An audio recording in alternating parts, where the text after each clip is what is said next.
You're listening to the Stop Binge Eating podcast with Kirsten Sarfty, episode number 342. Welcome to the Stop Binge Eating podcast. It's time for you to end your food obsession and begin feeling confident and in control around food. You are absolutely capable of eliminating binge eating from your life, and I'm going to show you how by giving you simple tools and insights that you can apply in your own life. I'm your host, Kirsten Sarfty. Now let's get to it. Hello. For those of you who would like to work with me personally on stopping binge eating, I want to let you know that registration for the next round of the Stop Binge Eating group coaching program will be opening in 1 month on March 19th of 2025. So get on the wait list, mark your calendar, and get ready to take what you've been learning on the podcast to the next level. And for this round, as I did with the previous round, I'll be offering a pretty awesome bonus for anyone who registers within the first few days. And if you're on the wait list, you'll get all the info about that bonus and get notified as soon as registration opens so you don't miss it. Plus, you'll get immediate access to the Stop Binge Eating course so you can get started on the work and get started making changes right away. And then when we're in the program, I'm going to help you to quiet the food noise, stop obsessing about food, feel in control around food, eat your favorite foods in moderation, feel better in your body, trust yourself more, and everything else that goes along with stopping binge eating. All the info about the program and the link to join the waitlist can be found at coachkir.com/group, coachkir.com/GROUP. And if you have any questions that aren't answered on that webpage, you can email them to info@coachkir.com. All right, now on to today's topic, relying on food too much. Now, of course, we all rely on food because we need it to keep us alive. We rely on food to fuel us and nourish us and provide our body with nutrients. Most of us also rely on it for some pleasure. But some of you are relying on food for much more than that. You're relying on it for a majority of your pleasure. You're relying on it to make you feel good, to entertain you, to calm you, to stop your thoughts, to take away discomfort and create comfort, to take you away from yourself and to escape.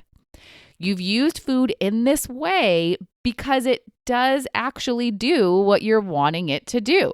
And if you are relying on food for any of those, if you've become dependent on food for any of those things, it's likely that you don't even know how else to get what you're wanting. Eating food has become the way. Eating food is what you know to do, and you're at a loss for how else you could get what you're wanting.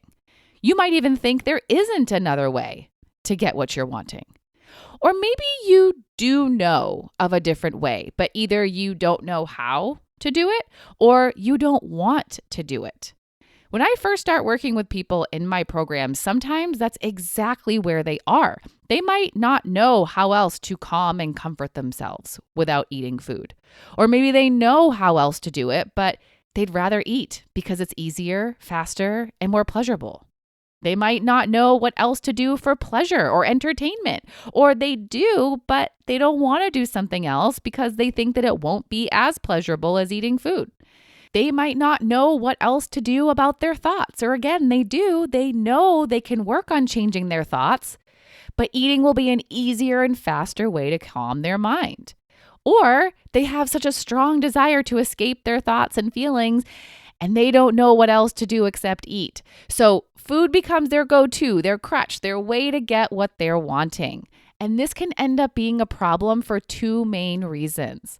One, they end up eating way more than what they need to fuel their body and way more than what would be a moderate amount for pleasure.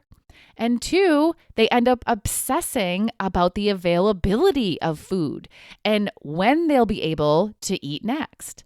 This is a problem that came up for one of my group members where she was constantly thinking about food. It was because she felt like she needed it to help herself, to help herself to feel comfortable and to help her to manage her emotions. So she would get so worried about food being available because in her mind, if she wasn't able to eat, then there wouldn't be a way out of her emotional discomfort, whether it was feeling anxious, feeling awkward, feeling lonely, any uncomfortable feeling.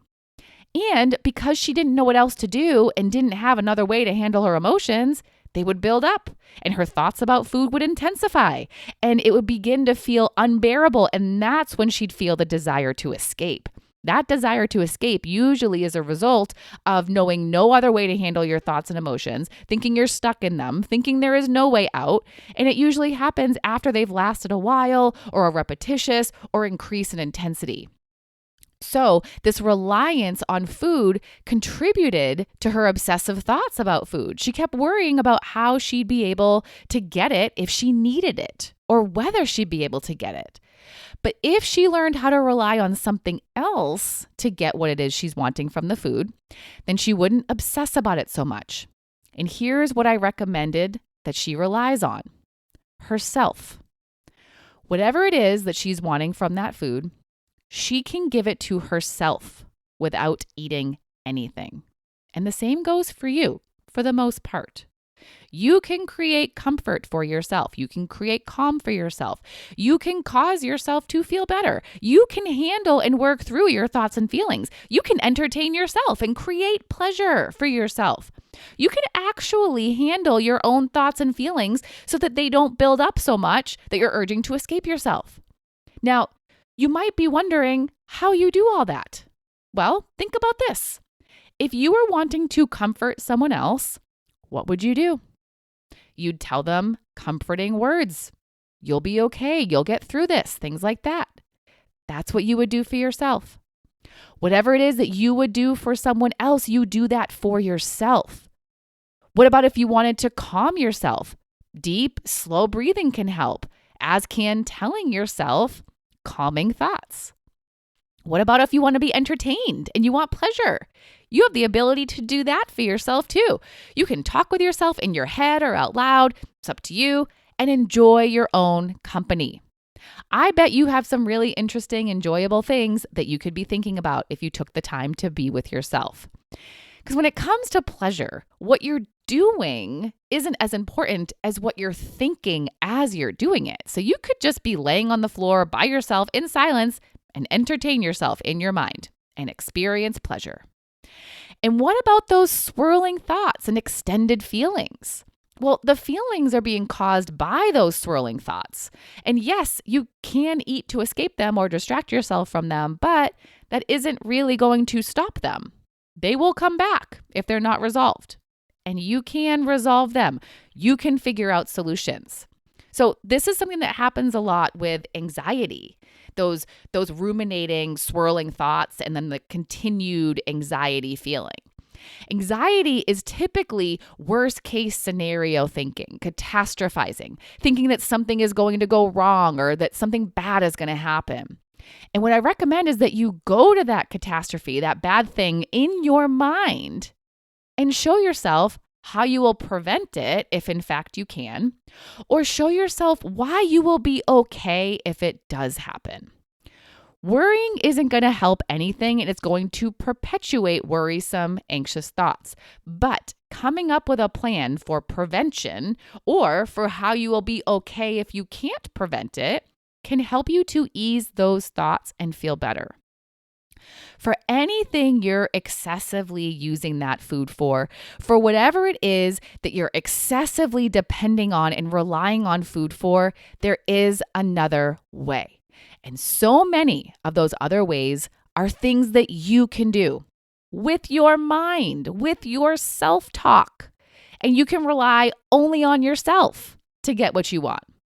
Now, will it take more effort and more time to get what you want than eating would? Probably, but it's worth the time and effort.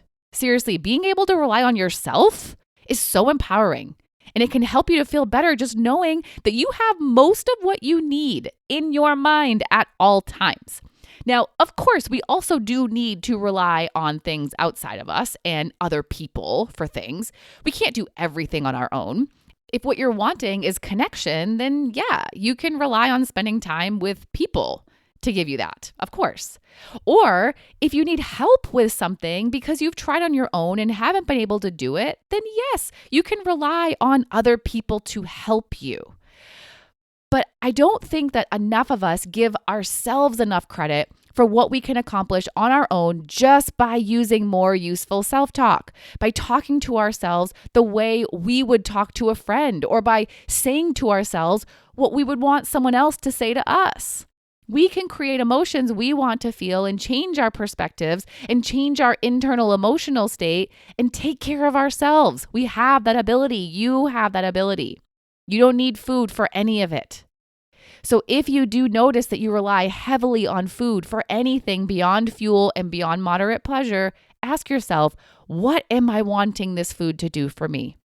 Find out what you're relying on the food for. Find out what you're trying to get away from or trying to get with the food. If you're wanting to get away from something, which is likely thoughts and feelings that you're wanting to get away from, ask yourself why you're wanting to get away from them, why you're not willing to be in them, and also how can you help yourself? And you can help yourself more than you think. There is always another way besides eating food, a better way, a way that will actually result in a solution, in a resolution, in truly feeling better. You don't need to rely on food in that way. For more than you think, you can rely on yourself. And if you need help beyond what you can do for yourself, there are still better options besides food. Working with me in the Stop Binge Eating program is one of those options, just saying. Don't settle for food when there is so much else you can rely on. All right. That is all for today. Also, get on the waitlist for the program at coachker.com/group if you do want to work with me soon. And I will talk to you on the podcast next time. Bye-bye. Thank you for listening to the Stop Binge Eating podcast. If you like what you heard today and you want more, go to coachker.com/free. That's COACHKIR.com/free to get some awesome free stuff to help you stop binge eating.